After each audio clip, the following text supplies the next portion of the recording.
It's funny you say that because I think telling myself when I was 18 and even now is to believe in myself and to know that anything's possible. Because there's so many things in my life now that I couldn't even believe was going to be possible for me. Wealth on the beach, that's what it means, by the way. Wealth on the beach means freedom, choices, and options. But you could have all the freedom you want, but if you're sick in bed, yeah, exactly. You know, how much freedom do you really have? Focus on hitting your goals in every area of your business. Remember, the universe rewards the bold.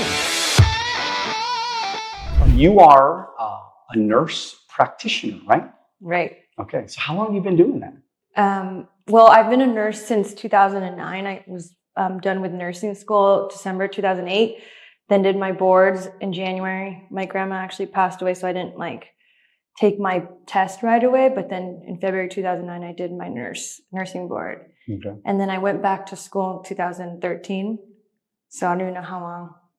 Did you always, even since you were a little kid, did you always want to do that, or? Be a nurse practitioner or a nurse? Well, nurse, just whatever. Did you always want to go into that field where you're taking care of people? Yeah, so my mom's a nurse. Okay. My parents wanted me to be a doctor, actually. And I was like, I don't want to go to school that long, Then I ended up going to school that long anyways. So it's interesting. So it was kind of in your blood to do something in that kind of field, right? Yeah, I wanted to make a difference in people's lives. So that was so you wanted to create a meaningful life long-term, and nursing was kind of a good path for you that you thought, right? So you're the owner of CEO2 Health, and then also Revive and Rejuvenate? Yes. Okay. I fully own Revive and Rejuvenate, but I do have some partners for CEO2 Health. And how did that come about? Why did you start those businesses? So I started Revive and Rejuvenate because I was working at the hospitals, and I really wanted to know more about what we could do to stay healthy. My parents were getting older. Most of my career was in pediatrics. So seeing all these sick kids, I wanted to have kids of my own. And every single day when I'd go to work, I'm like, another thing, kids can be born healthy and then they'll have a anoxic brain injury or they'll fall in a pool. And then it just changes their whole life. And I was like, if I ever want to have kids one day, I need to kind of move away from this. But then I ended up still doing it. And then ever since I was 21, I had always had 2 jobs. So when I was a nurse practitioner at Miller Children's Hospital, I was only working 3 days, 3 12s. So I ended up working for a concierge company and to do IVs. Started working for that doctor, and he actually was like, you should start your own company, because I was meeting a lot of people and a lot of clients. And so he kind of helped me start Revive and Rejuvenate. And it wasn't the business model that I wanted. It was actually supposed to be group therapies for bachelorette parties, bachelor parties, group settings. And then it was COVID. I started. And then boom, COVID jumped in and it screwed the whole model up. Exactly, from the jump. Okay, all right. So how did COVID mess with you? So people couldn't be around other people. So I had to kind of divert and do something different. It wasn't obviously the business model. I pitched to him that I wanted to do group sessions. And instead I was doing one-on-ones now because everybody was staying home. People still wanted to look good. I had trained in So why do people want to look good when they're just staying at home? That was what was interesting about it. I was crushing in 2020 because everybody still wanted Botox, still wanted to look good. And then some of them just wanted to stay healthy because we really didn't know what was going on during COVID. And, it was really hard for me too, because I was still working at the hospital, still doing that. And I was seeing people in the hospital, be really sick. And then I was seeing other people hanging out, still doing whatever they wanted to do. And so even when my parents asked me, should I get a COVID vaccine? I was just I don't know. It was so hard, but then they ended up I said, do what's best for you. I ended up doing the first one because if not, I was going to get let go at the hospital. And at that time, I just I felt forced you couldn't afford to. Exactly. Yeah. And I think a lot of people felt that way. But then when the booster came out, I didn't do it anymore. You know what's crazy is that the more like I talked to so many people, and I'm not even kidding, 90%, I don't know where they came up with their numbers, or I'm just talking to a whole different crowd, but 90% of the people that I talked to, they never got vaccinated. Yeah. So many people never got vaccinated. I mean, literally, like I didn't get vaccinated, and I didn't do it because I didn't believe that, the government should tell me I have to do something. Yeah. And it's got a little sketchy when they're telling you have to take a drug that nobody knows about. I mean, we have no idea how this thing works. There's other doctors coming out in the world saying this might not be the best thing. And then they're telling you to do it. And then these big, medical corporations are behind everything. I had a challenge with that. Did you kind of have a little internal dialogue like that a little bit? I did. I had an internal battle, but, it was hard for a lot of people in the medical field because they were mandating it. And I was at the hospital and I couldn't just leave and say, all right. Do you think that's wrong though? I mean, like just from you as a human being, like, do you think it's wrong that they should mandate anything like that? No. Yeah, I do think it's wrong. I don't think anybody should force us to do anything, So that was one of them. And I don't even they were making us do flu shots also. And ever since I left, I haven't been doing flu shots at the hospital either. Is it kind of weird, just you being a nurse, is it kind of weird though that you take a flu vaccine, the first thing it does is get you sick? I don't understand. Were you getting sick? I never have been sick. I never got sick. I got COVID probably 2 days, lost my taste, lost my smell for like 2 days, ready to commit suicide because that was just very, very painful to have to deal with that. But that was it. I mean, I wasn't sick, but I just think it's interesting just about the flu shot because I've been following Anthony Robbins for my whole career. I mean, 21 years old, I went to my first Anthony Robbins seminar and it changed my life. And he talked about the flu vaccine back then. This was 25 years ago. He talked about it. He said that it's crazy that all these people are taking the flu vaccine and it makes you sick. And it's a vaccine that's inside you. So I don't know, maybe you have a different perspective, but. I don't know. I've done the flu shot many times because every year at the hospital, I would get it done. And it's a dead virus those flu shots. So it shouldn't get you sick. But I think the problem is that when people usually get it, it's around when they're going to get sick anyway. Exactly. Gotcha. Wintertime. So I don't know if that's true, but because I've never gotten sick from it. And people always tell me like, why is it that every time I get the flu shot, I get sick? And my thing is like, well, when are you getting it? Like the flu shots come out usually September. I'm not advocating for flu shots. I'm not saying you should get it. Should I get a flu shot every year? I mean, would you? So you're not saying I should. Who should get a flu shot? So what I was taught, right? The reason why we get flu shots, it's the 4, viruses change. So the 4 top viruses that cause death or get people sick that end up in the hospital, they get those 4 strains. And they actually put it to the next shot the next following year, because viruses they change. Just like the COVID, right? Yeah. People they were saying that they were getting the vaccine and still getting sick, but there's different strains of it. And that's how they work. They can change their DNA. And so they were saying the people that are at most for getting really sick, that will get sick and then something would happen. That's the people, immunocompromised patients. Because the risk you look at the pros and cons, and the con of somebody that's immunocompromised getting sick would be worse. That's why they're saying that they should get it. Does that make sense? Yeah. Because a lot of people die from the flu, right? 50,000 people a year or something like that. That's but what I didn't understand about the COVID thing is that they were labeling everything COVID death, right?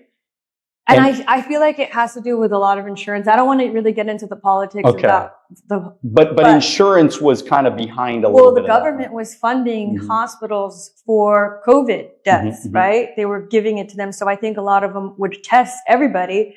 And if they died and they had COVID, it was a COVID death, right? So again, I don't want to get into that whole When you were insurance stuff, but when you were a kid, were you a good kid or a bad kid? I think I was a good kid, but You I were? don't know if my Okay. parents would agree Okay. with that. So what would your parents, if your mom and dad were right here, would they say you were a good kid or a bad kid? Well, I guess it depends who the audience was, but I will say that my parents thought I was the black sheep of the family. Okay, all right. So you were a bad kid. So you were a bad in their kid. eyes. But so you don't feel you were a bad kid though. But did you get good grades? Yeah, I got Okay. really good grades. So why would you, in your mind, think that maybe you might have been a bad kid? To them? Yeah. Because I'm an adventurous person. I like to push boundaries. I think it's what makes me who I am. So my older sister, she was really good. I mean, my mom was really good too. She was like the eldest daughter in her family. She did everything for my grandparents. I tell my mom all the time, I was like, you're the best daughter that's ever lived on planet Earth. Okay. My grandparents, when they got sick, until they passed away, my mom was still taking care of them until they died. And so she would go work at the hospital. She used to work at the ER and med surg at a government facility. Hard work. That's why I left bedside, because it was such hard work. Didn't really appreciate my mom back then until I became a nurse and I was in bedside. But after those long hours, she would go and see my grandpa, and then also like he couldn't walk anymore, and she would move him and change him and clean him. And she wouldn't even get home until like late, you know? So she was just like the best daughter ever. I still would love to take care of my parents. That's why I even got into wellness too. But to her degree, it was just, you know, being the age that she was, having 3 kids, that was a lot. So, It's part of the culture though, because you're Yes. Filipino. So it's part of the culture. You take care of your parents. I mean, in my business, I think I told you I have like 40% of my organization is Filipino. yeah. And you just, again, I mean, some of my best friends are in our business working with us, and they take care of their, you know, their family. I mean, like unlike anything I've ever seen before. I mean, it's pretty amazing. I mean, you know, in your childhood, did you face any challenges? Like, did you have challenges with anything? Like, if you were to think back, any problems that you had as a kid, or did you have a pretty flawless childhood? So my parents grew up hardworking. They were, you know, middle class, and my parents wanted the best for us. They came here. They were born in the Philippines. They met in Chicago. My mom used to live in an apartment and had to rotate beds, you know, walk in the snow. My dad came because my grandpa fought in World War II, so he was able to like bring the whole family here. And they just both showed me like work ethic, you know, and working hard. But with that being said, we weren't rich, and they still wanted us to have a Catholic education and learn about God. So I went to private school. I wouldn't say it was like bad. It wasn't a challenging life, but when you put me into a private school where my parents are middle class and everybody in the school they have money, I couldn't do a lot of the things that they did. I couldn't buy the things that they could. So in my mind, I felt like, oh, I'm kind of poor, you know, but then I look back and that same high school it's more than Cal State Long Beach. And I'm just like, how did my parents do it? You know, they had 3 kids. They put us all through private school since I was in, first grade for me, because they wouldn't accept me at kindergarten because of my birthday. But my parents put me in school early. And I'm like, how did they put us all through private school and help us with college? Like, that's insane. Because they worked their ass off Exactly. to take care of you guys, And, right? Yeah. My parents always said, you know, if you have faith, like God's going to provide, you know, you just do your best. God's going to do the rest. But also they're very safe. You know, they didn't want me to start my own business. They wanted me to work for a government job, because my mom lives off a pension, you know, and that's how they thought was the safest route for me. Do you think that a lot of people, they listen too much to their parents, maybe, where, you know, almost, because what I see people, they listen to their parents so much that it stops them, because parents always want you to be safe, right? I mean, Right. parents don't want you to venture out and, invest in a company or, Yeah. quit your job and go into an entrepreneurial, lifestyle. And so I see so many people, they listen to their parents. Their parents, they're 21, 25 years old, and their parents says, no, you got to get a good job, safe job, go to college, get a degree, do everything they tell you, get a job with benefits, and then you'll have a great life. And somebody like me says, well, wait a minute, I don't believe in all that shit, right? Like, I quit college. I wanted to be an entrepreneur. I went into sales. I built a company, financially free by the time I was 28. So, I mean, I look back, had I listened to my parents, uh, my life would be completely different right now. I that's, you're speaking my parents' language, they, again, being a parent, I'm not a parent yet, but I have a lot of friends and family that are parents, and they just want the best for their kids. And they just, what they knew was what they knew. And they were so upset with me when I decided to leave or start this new adventure. They're like, what are you doing? You didn't go to school for that. I mean, even as a young girl, when I was in high school, people would come up to me like, you should do modeling, you should do acting. And like, a long time ago, I actually met Mario Lopez at this thing because my dad took me, and he's like, she would be great like on TV. I did the skit thing, and we sat down, and they wanted me to take acting classes because they were like, look, we have an agent for her. She just needs to take this and that. And they were like, we can't do it, Rach. Like, you need to go to school and you need to go to college. And once you're done, you could do whatever you want. But, that wasn't true, right? Because even now they try to tell me still what to do. Right. But that's just being a parent. And hopefully, we'll see what happens when I have a kid one day and they just do everything that I tell them not to do. But they didn't want me to start businesses. And now I think they see how much I'm able to do for them and give back to them and say, I got the check, or I'll pay for this, or let me pay for your massage. And now they're like, oh, we love Revive and Rejuvenate. What else do you got? Exactly, yeah. Initially, my dad didn't even want to do any IVs, didn't want to do any peptides because he hates shots. My mom too. And now they're like, oh yeah, when can we get the next round? It's funny how that is. What do they always say? They say that, first they ridicule you, in life, right? And then they kind of start figuring out what you're doing. And then later on they say, oh, we knew you were going to be a natural. We knew you were going to be amazing at it. And I think that, I think that people like us, because we are entrepreneurs, we're people that there's something inside of us that wants to do something bigger and better, make a bigger impact, make a bigger difference in for ourselves, but also for other people as well. And I think that takes courage, man. It takes guts. It takes somebody with like a will, like an iron will to go, I'm going to go do something big with my life. And so we got to be really careful at listening to people that may not be the same personality as we are, right? I mean, because we're all different personalities. We all think differently. Some people are more introverted, or some people are more scared to take risks. Some people are adventure. They have adventure inside them. So I think that ultimately, if you're feeling it, and I'm just talking to the audience right now, if you're feeling like what we're saying is resonating with you, you got to go for it. Mm-hmm. You have to take the leap of faith, because this is the way I always looked at it too, is worst case scenario, I went bankrupt. That's what I always used to think. I used to think worst case scenario, I go bankrupt, because if I don't try, I'll never know. Wonder if I make it. Wonder if it actually works like I said it was going to work. Mm-hmm. And so aside from your parents, did you have any other mentors? Are you saying before I started? Yeah, or even now. I mean, even now, or back then. What the people that maybe influenced you, outside of your parents. Anybody like that? So that's what's interesting now, because I really do, even reading your book about mentorship, I think it's so important.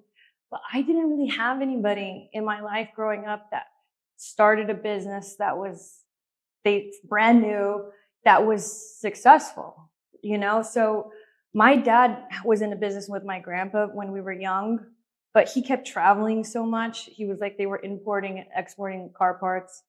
But he was never like, he wasn't there. So then he decided for the family, because he was the driver basically of our family. Like he drove us everywhere to cheer practice, to game, to fight, like anything that we were, family trips, anything. He was the driver. So he ended up giving that up for the family. So I didn't have, that's why it was such a risk. My dad even said, having a business is hard, and it's not to say that he couldn't have done it. It's just, he chose our family. And, that was the only thing that I had really growing up. Then I started to meet people, and, obviously my medical director, he started his business and I saw how well we were doing. And then I met people, and then now one of my business partners for CEO, he has a wealth of knowledge in business. And then I just started meeting clients, all teaching me at these visits. We'd spend time together, and every time I'm at a visit, at home visit, I would ask them, like, tell me about what you do. Like, how did you get there? Where did you start? And like, that's my favorite thing, is getting to know people.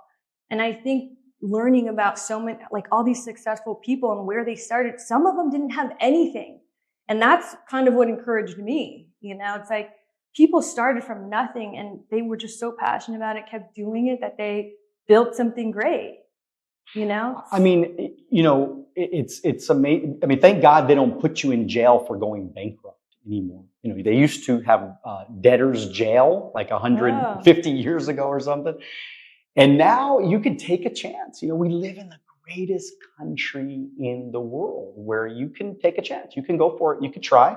And if you fail, so what? You try again. And if you succeed, God bless you. That's awesome, right? I mean, what advice, let's start talking a little bit about health, okay? So, because obviously that's your expertise, and we all want to be healthy. I mean, I was just telling somebody the other day, I mean, I've never felt more healthy in my life. I mean, I feel so good right now, like energized. I have more energy than ever. And I feel like, and by the way, thank you again. I got to do the red light therapy at CEO2. I got to do the cold plunge, got to do a little bit of the oxygen chamber. And it's awesome. All of it is amazing. And what a great way to increase your health. So tell me a little bit about the benefits of each one of those things that I got to experience with you the other day. Well, you forgot infrared sauna. Infrared or red, or was it, is it kind of the same thing, or did I do infrared or red light? You did both. Oh, I did both. Okay. Most places only have infrared in there, but we added a red light sauna. That's cool. A red light therapy bar that's in the sauna. Mm-hmm. So that's what's cool. But all of them kind of do almost like the same thing. The hyperbaric oxygen chambers help hyperoxygenate your blood plasma for recovery, to increase stem cells, to heal wounds. It's in the hospitals. That's the main thing for CEO health. That's why it's called CEO2 health, for the oxygen. Okay. But CEO health is predicated on you being the CEO of your health. So you get to choose what you want to do. And this is a wellness modality that doesn't require like medicine, right? So you get to go in, you get to do your thing, and it's not like a doctor has to tell you all that stuff. There's so much research out there, infrared saunas, red light therapy help with energy, detoxification, mitochondria at the cellular level. And then cold plunge, which has become so popular. You emerge in the cold water, the blood rushes to your brain, your heart, your vital organs. It gives you that euphoric effect. And you're freezing cold for those like 1 to 3 minutes that you're in there, but then you come out and you feel so good. You feel like your brain's like clear. You are cold. Honestly, I felt energized for the entire day. It was one of the most awesome things that I've ever done. And whatever that sauna sauce stuff, I think it was great. When I was in the sauna, I put it on and it felt amazing on my body. And then getting in the water, I mean, my feet were freezing, felt like literally my feet were going to fall off. But other than that, it was incredible. Yeah. So, again, But what does it do? Like, what does it actually do to your body? Like the cold? Like, why is the cold water good for you? So when your body's at that level, when it's so freezing, the blood is going to go to your vital organs. So it's going to push all your blood to your head, your heart, your kidneys, and then it releases cold shock proteins that help you also burn fat. And if you've taken any kind of energy drink, or if you run, or if you ever done some crazy weight loss drug, it increases your heart rate, right? So when you were feeling cold, your heart was pumping fast because it's trying to warm you up, but you're also burning calories. That's why people were saying it helps with weight loss. But it's just such a good. And then what about the red light in the infrared sauna? Like yeah. being in there. Yeah, what does that kind of do? It helps you sweat. It helps you release heat shock proteins as well. So when you're sweating, you're getting rid of all the toxins. So stuff is coming out of you that maybe shouldn't be in there, right? Yeah, it releases toxins. You sweat it out. Helps vasodilate your veins and like your everything, and it's able to circulate more blood throughout your body. It helps you relax muscles. The red light helps recover and rejuvenate cells. Yeah. Did you learn a lot of this stuff as being a nurse practitioner? Did you learn a lot of this, or was a lot of your self-improvement like after the fact?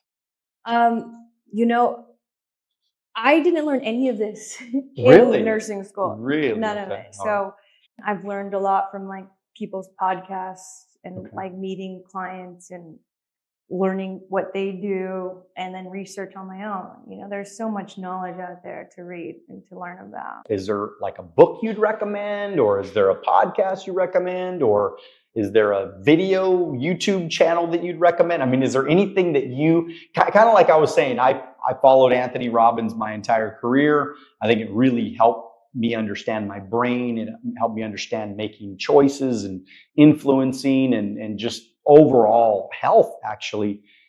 Is there anybody that you follow that you recommend? So I actually learned a lot from Joe Rogan's podcast. Okay. And every time he interviews like a smart person on his podcast, I'm like, okay, who's this person? Let me listen in. So Huberman, David Sinclair, those are like the top two I'd say that I had listened to just to learn about biohacking and longevity. So those are like the experts, I would say. Have you heard of Brian Johnson? You follow him at all? Okay. So there's this guy, Brian Johnson. He's like a tech millionaire. I think he sold his company for, hundreds of millions of dollars. And so he has been spending $2 million a year just on health and wellness. Oh, I think I heard of him. He's like spending lots of money to do all the things so that he could reverse time. Exactly. He's reversing his age. Has he come out with his results yet? Yeah. I mean, they're like unbelievable. Like in every metric that you can actually, qualify, this guy is just crushing. He's like an 18-year-old. So I think he's my age. And he's like an 18-year-old. Did he say what his top? Oh yeah. Yeah. He's got a whole blueprint. Oh, okay. So it's like he's got exactly what to eat. Now, the reason why I wanted to, you don't know him, but the regimen is like ridiculous. It's a ridiculous regimen. I mean, I think his last meal is at 2:00 in the afternoon. Of course, there's no alcohol involved in it. Of course, he's like #1 in the world on the Whoop sleep or something like, I guess they track it or whatever. It's like a competition or something. This guy is unbelievable. Like he's figured out the way probably to live to 150 years old. I mean, wow. I'm guessing that right now. And I've always said I'm going to do 120, but I just don't know that I could be as disciplined as this guy, because you really are giving up a piece of what we all feel is normal. But what he's trying to do is he's trying to get us to understand that maybe our normal is not so normal. Everybody feels like, okay, well, you have to drink when you go out. You have to have a lot of cocktails and you have to drink a lot of wine and to have a good time, right? Well, he's trying to reverse that thinking to say, well, I don't drink and I have a great time too. And I spend time with friends although I guess he has to spend time with them before 7 o'clock at night, because I think he goes to sleep at like 7 or 8 o'clock at night. So what time does he wake up? I think like 4 or 5 in the morning or something like that. So he basically gets a solid 8 hours, 9 hours every night. But anyways, it's not that important. What's important, I want to know from you, like, do you think of yourself as somebody that wants to live a long time? I mean, is that important to you? Yeah, actually, when we were designing CEO to Health, it was more of a space theme, because I was like, we're going to live till we're in space, because there's so much technology now that's coming out. I try to live like a healthier life. The whole reason I got into all this stuff too is because, again, I don't have kids yet, and my parents are in their 70s. I want them here as long as possible, given they're Filipino and they like Filipino food, and it's the worst for you. Like, it's not on Brian Johnson's list, I guarantee you. What is that? What's the favorite? Lumpia or something like that? Well, lumpia, it's fried. Yeah, it's not good for you. Yeah. Everything's fried or carbs, noodles, rice, with everything. So I'm trying to keep them here as long as possible. And that includes like fasting for 16 hours. And I do that, trying to get them as much sleep as they can, losing weight, because my mom was really overweight, exercise and walking, and they come to the CEO to do hyperbaric oxygen and sauna and red light. So I mean, I've been able to help them. So what do you eat? What do you eat what's your day kind of look like? Like, what's your morning regimen? What time do you wake up in the morning? It depends, because if I have appointments or I have to be somewhere, I have to set an alarm. But do you have kind of a normal pattern, or it's just kind of whatever the day looks like? Yeah, it's whatever the day. But in general, I try to go to bed before 10. But if I'm doing emails or catching up with people, or I get messages on my phone, it's really hard to, especially we just opened up CEO in September. So we're still trying to really launch that. And I try to sleep by 10, and then I wake up by 7. I usually automatically wake up at 6, but depending on what time I go to bed, I try to get a little bit more rest, because I do want to get as close to 8 hours as I can, but it doesn't always happen, because sometimes I go to bed at 12 or 1, which is when you look at people, because obviously you've been in that world where you've seen a lot of sick people. Why are there so many sick people, in your opinion? Because people are lazy. Okay. They don't want to work out. They'd rather drink tons of alcohol and numb, whatever's going on with their life. They eat tons of carbs, and people say that they're busy, so they'll eat fast foods, like processed foods. It's just the fast thing. So I think that's why people get sick. Is it's just easier to just order a box of pizza than to cook or to go to the grocery store. People don't want to go to the gym. They feel like they don't have enough time in their day to do it. And people are trained to eat 3 meals a day when you don't need 3 meals a day. We always were taught you need to eat a big breakfast and then a big lunch and then a big dinner. It's like, you don't really need to do that. But we're so trained, just like the Filipino culture, where we're all trained to eat. Like, I was eating rice with every meal, breakfast, lunch, and dinner. That's just how my parents raised me. But now I don't do that. I had to change my life in the way that I was doing things. And then people look at you like you're weird. If you don't do it, because I drink 90% less than I did probably 3 years ago, 4 years ago, 5 years ago. And and the reason why is because at some point I got to a point where I said to myself, how is it making my life better? Right? If if I constantly drink all the time, and I never constantly drank all the time. I actually, I mean, one of the things that I do pride myself is I never had alcohol in the house, really, like, while I was married and all that, and I never, throughout all those years, I never had alcohol in the house. I mean, maybe a couple of bottles of wine, but that was it. So it wasn't, I was never that person that came home and is like, oh, I need to pop open a beer to wind down, or need to have a little cocktail before I go to bed. I never was that person, because I always felt like it couldn't be good for me. But of course, you go out with a bunch of friends, and then next thing you and a couple of friends are knocking out, 2 bottles of wine and, an hour, 2 hours. And then you're going like, this is not sustainable. Like, it's almost like somebody that says, I want to be successful. I want to be rich. I want to make a lot of money and create great businesses and everything. And then they go party all the time, right? It's like oil and water. They just don't go together. They don't match. So I said to myself, wait a minute, Daniel, you keep saying you want to live to 120 years old, but then you're out on the weekend knocking out a few bottles of wine. And now, maybe we had a good time, maybe we had some fun, but is that really accomplishing your goal? And the answer was no.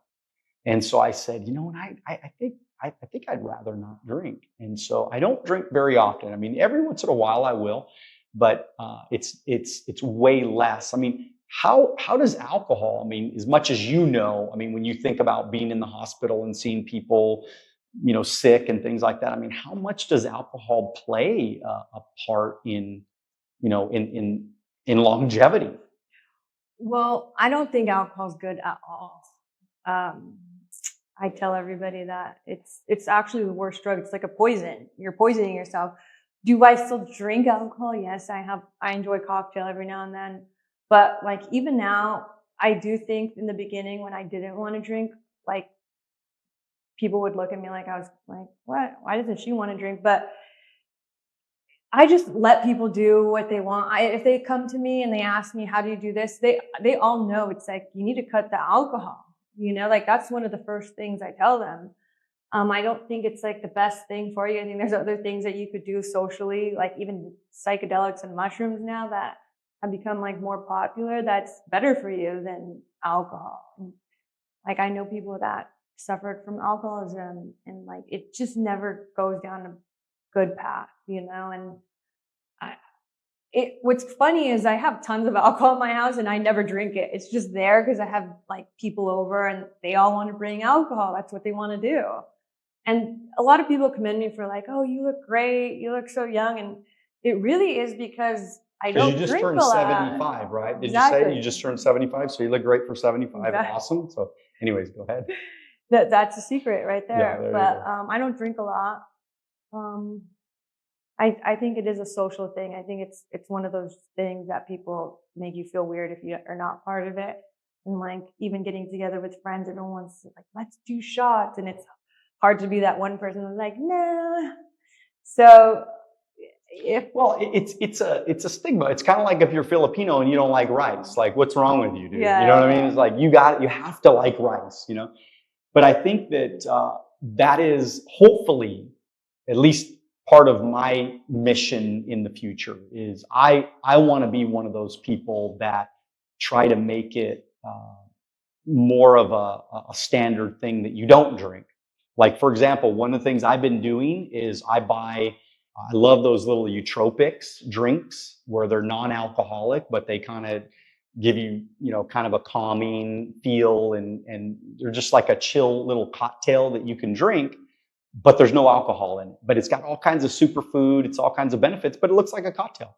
Like I go, if I'm hanging out, go to the jacuzzi and there's a bunch of people hanging out, a lot of times I'll just bring my little nootropics cocktail. Nobody even knows that I'm not drinking, but it's no alcohol in there. And I'm still chill and I'm still having a good time and I'm still, hanging out and enjoying the social everything, because that's really what it is people, I don't know if it's just that we were, programmed as young people, we're programmed to think if you don't have a drink in your hand, it just feels weird, right? Everybody else has a drink, everybody else has a cocktail, everybody else has a glass of wine. So you feel left out if you don't. So I think like I would like to be one of those voices that say, it's okay, you don't need it.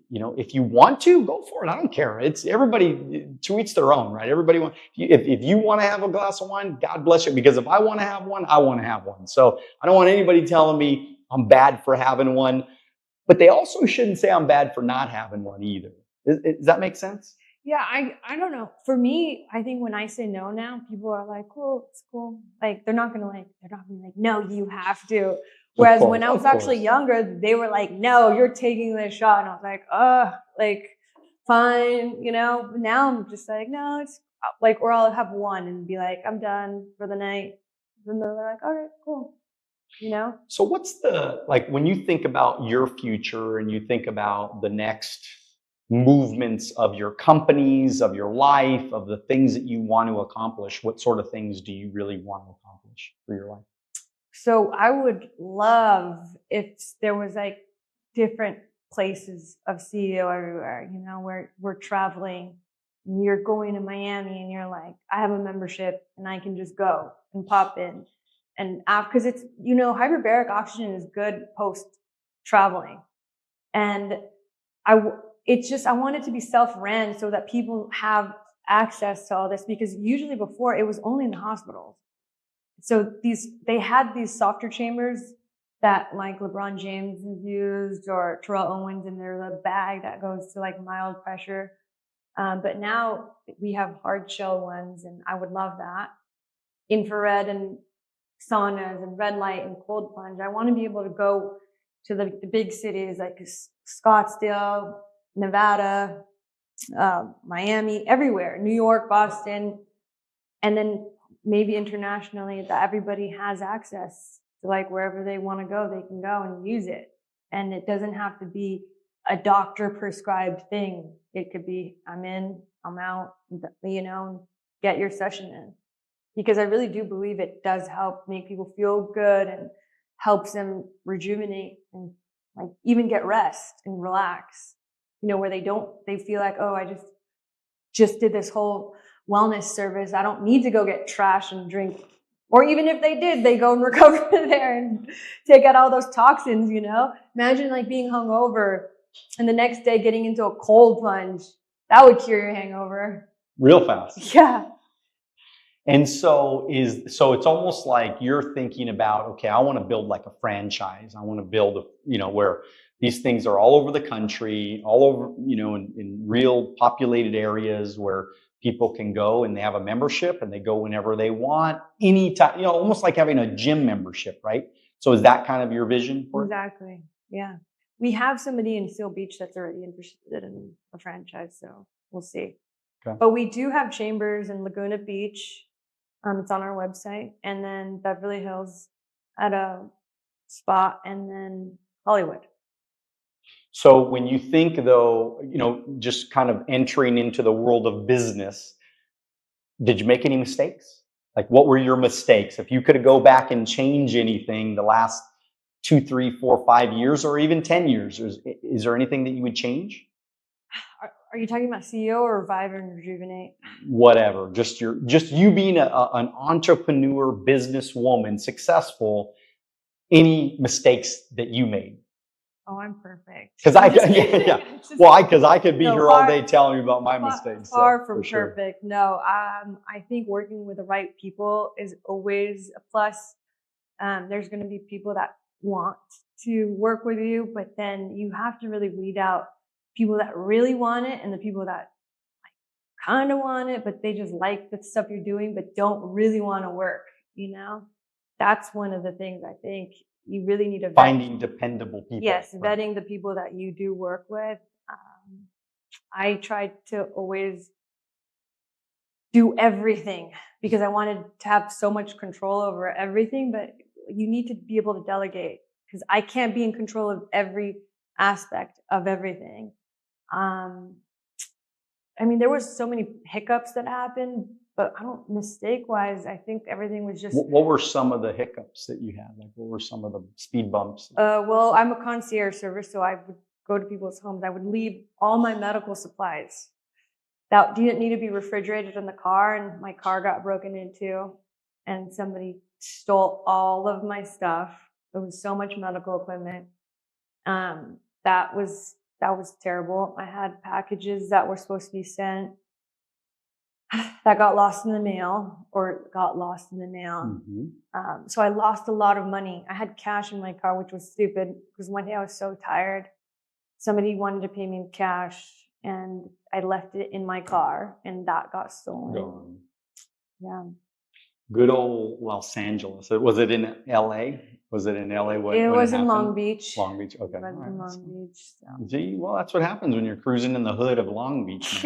Actually, it was where I live, which is horrible. It was in the nicer part of Long Beach, Belmont Shore, but it was all on camera too. But they couldn't do anything. Yeah. What are you gonna do? Even if you have a camera, I mean, what are you gonna do? Yeah. You don't even know who the person is on the camera. Exactly. So how do you find them? So I mean, of course, you when you think about success, because you have had your degree of success so far, and obviously you got a long way to go, and you're going to keep building on what you're doing. But what does success mean to you? I mean, like wealth and success, and what's the definition of success for you?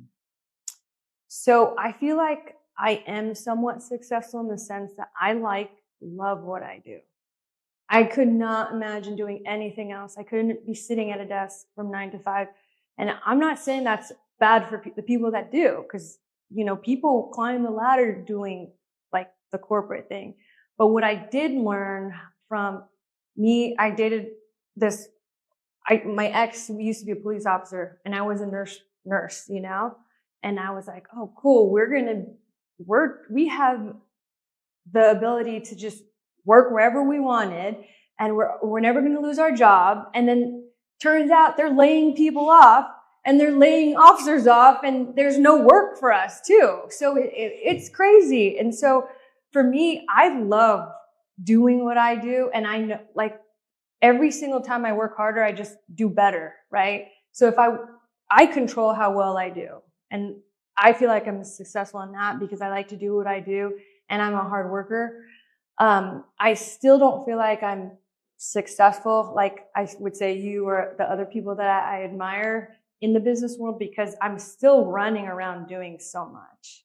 I do want to get to a point where I'm like, okay, I'm going to go to the Philippines for 2 weeks and it's going to run smoothly. They can call me if there's an emergency, but I'm still here making sure somebody's at the store, somebody shows up, or if there's somebody needs an IV or something, I'm still that person which I could still do from abroad, but it's new. I need to promote it. I need to make sure that people know my passion so I could push it on to like other people, that they know exactly what is going to happen and what it's good for, what it's beneficial for. The best thing that I did looking back, and this was 1999, I opened up my first office.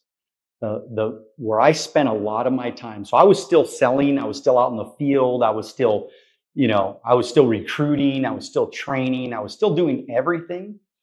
But late at night, when everybody went to sleep, I would go and I would sit at my computer and I would put together systems. So my whole focus for years and years and years, it really still is my focus today, because I'm actually going to be working on an app for systems as well.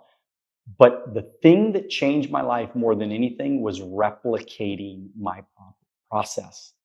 So whatever it is, and I would say this to you or anybody else that's trying to build a business, is that if you want freedom one day to not have to do anything anymore, unless you wanted to, right?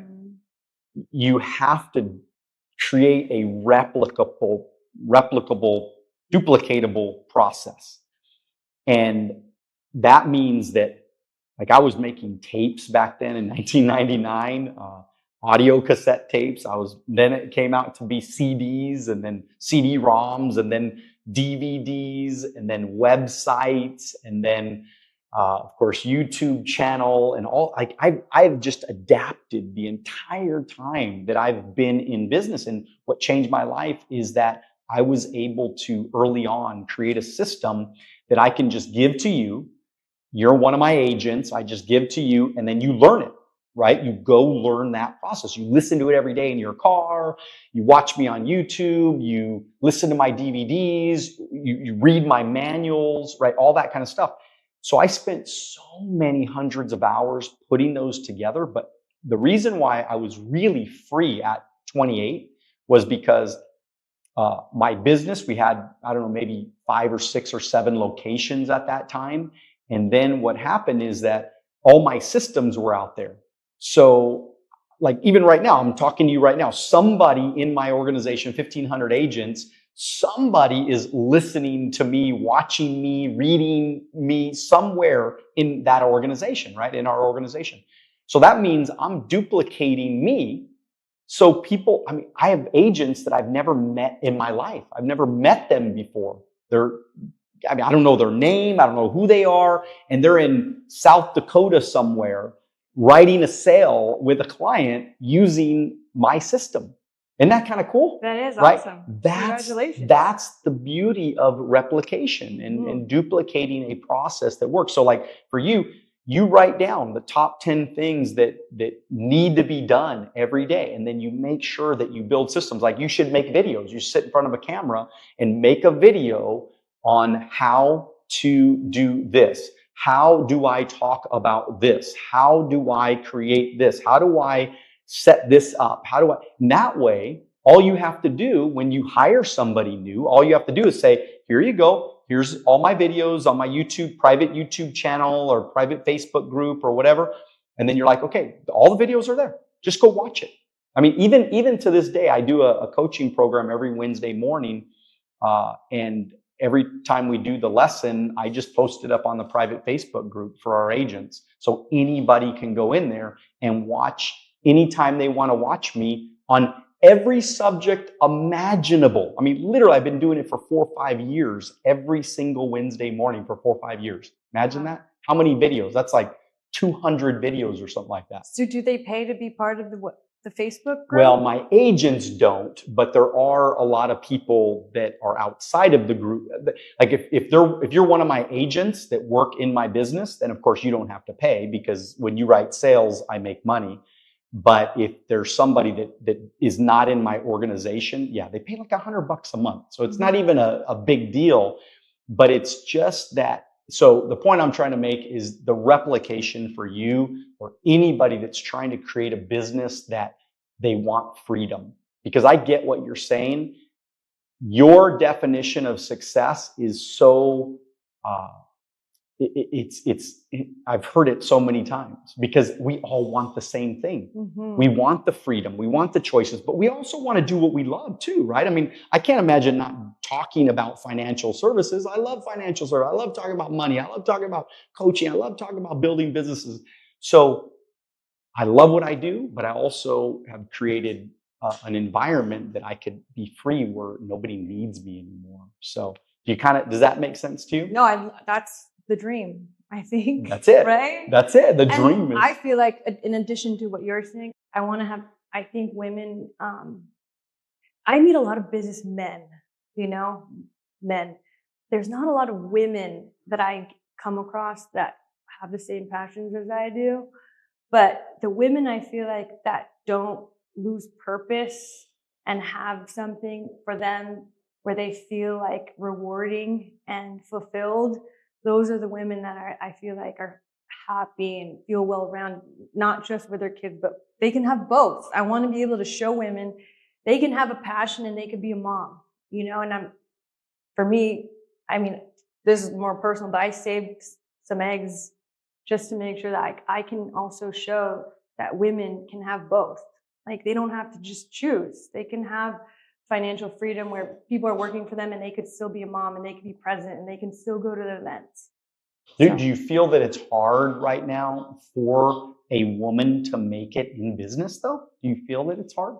I do. I do think it is. I feel like they feel guilty that they're not with their kids all the time.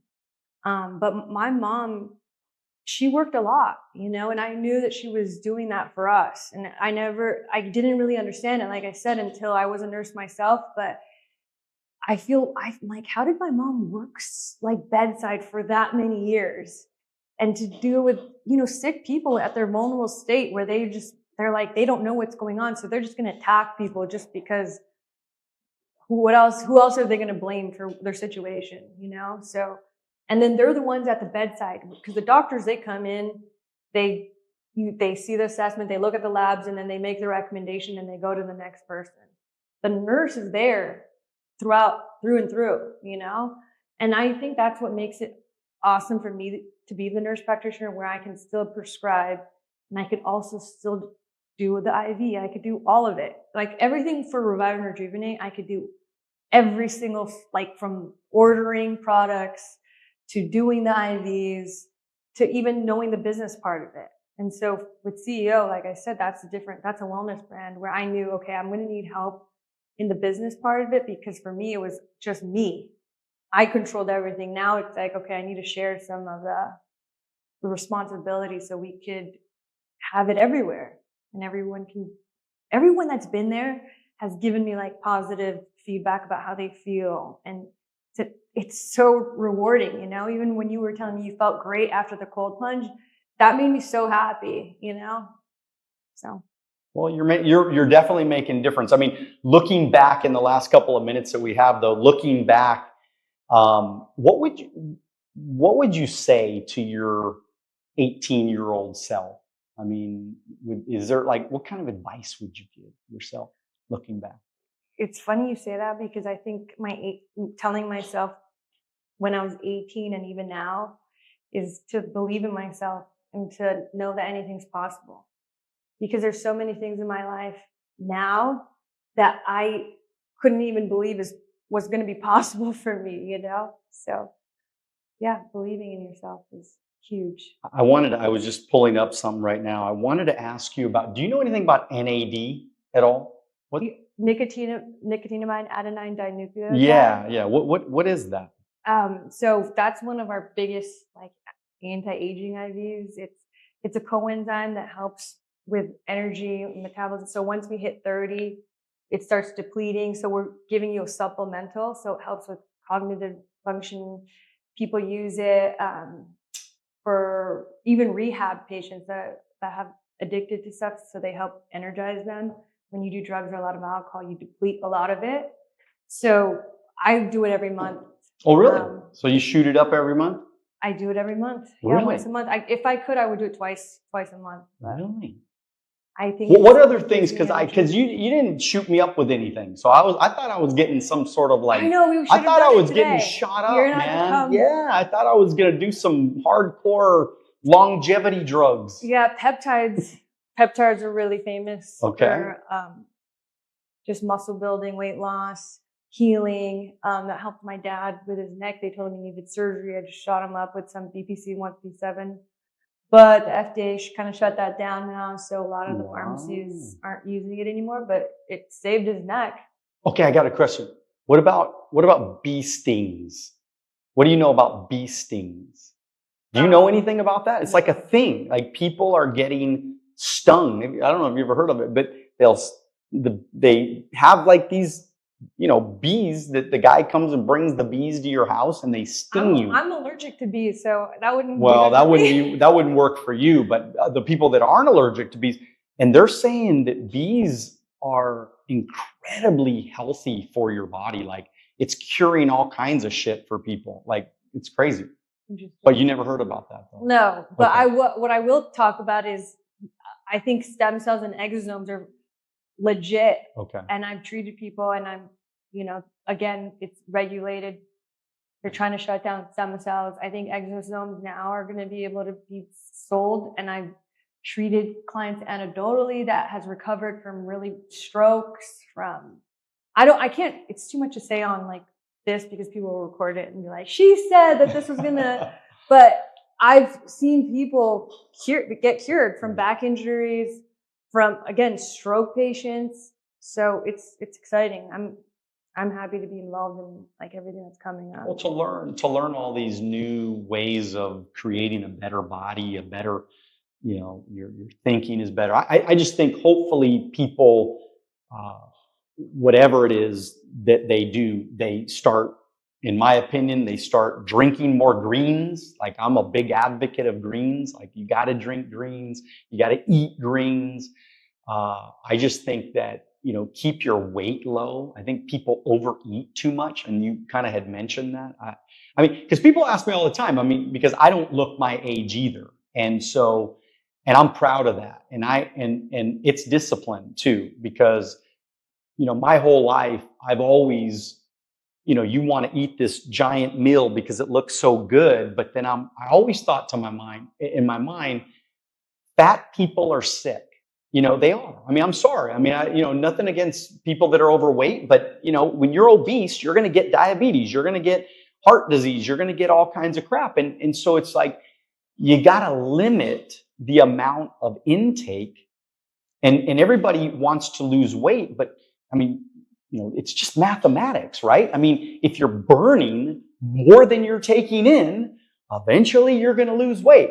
Am I right? It's not that. I get some bodies are different and all that kind of stuff, but it's not that complicated. And I think that if you're, putting the right things in your body, and you're doing some saunas and cold plunges and oxygen treatments and doing all these different things, and taking the exosomes, and did I say that right? Okay. All right.